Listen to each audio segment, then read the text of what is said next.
ഇന്ന് നമുക്ക് കോളേജിലെ കുറച്ച് വിശേഷങ്ങൾ കണ്ടാലോ അല്ലേ?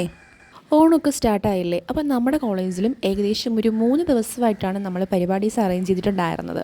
അങ്ങനെ ഇന്ന് നമുക്ക് ഡേ വണ്ണിൽ ചെറിയ രീതിയിലുള്ള ഓണപ്പാട്ട് കോമ്പറ്റീഷൻസും പിന്നെ നമ്മുടെ മലയാളി മങ്ക കോമ്പറ്റീഷൻസൊക്കെ ആയിരുന്നു.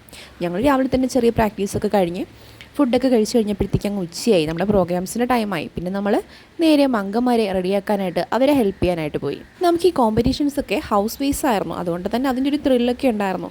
ഏറ്റവും കൂടുതലായിട്ട് ബാക്കി പരിപാടിയേക്കാളും ഞങ്ങൾക്ക് ഏറ്റവും കൂടുതലായിട്ട് എക്സൈറ്റ്മെൻ്റ് ആയിട്ട് തോന്നിയത് ഈ ഒരു മലയാളി മങ്ക കോമ്പറ്റീഷൻസിനാണ്.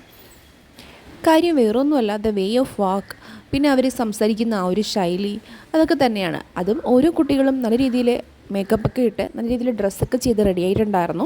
പിന്നെ അവർ സെൽഫ് ഇൻട്രൊഡ്യൂസ് ചെയ്തതും അവർക്ക് കിട്ടിയ ഓരോ ടോപ്പിക്സിന് വേണ്ടിയിട്ട് സംസാരിച്ചതും ഒക്കെ കേൾക്കാനായിട്ട് ഭയങ്കര രസമായിരുന്നു. ആ കുട്ടികൾക്ക് ആ സമയത്തെ ടെൻഷൻ അത് വേറൊന്നും തന്നെയാണ്, എങ്കിലും കണ്ടിരിക്കുന്നത് ഞങ്ങൾക്കത് ഭയങ്കര ഒരു ത്രില്ലായിരുന്നു. മലയാളി മങ്ക കഴിഞ്ഞ് പിന്നെ കുറച്ച് ഓണപ്പാട്ട് കോമ്പറ്റീഷൻസ് ആയിരുന്നു. അതും കഴിഞ്ഞിട്ടാണ് നമ്മുടെ ലാസ്റ്റ് വെയിറ്റിംഗ്. അങ്ങനെ നമ്മുടെ റിസൾട്ട് അനൗൺസ് ചെയ്തു. ഈ ഒരു മങ്കയ്ക്കാണ് ഫസ്റ്റ് കിട്ടിയത്. നമ്മുടെ ഗ്രൂപ്പിലെ മങ്കയായിരുന്നു. പിന്നെ അതൊക്കെ കഴിഞ്ഞ് നമ്മൾ നേരെ വീട്ടിലോട്ട് വിട്ടു. നമുക്കിനി ഡേ 2 കാണാം.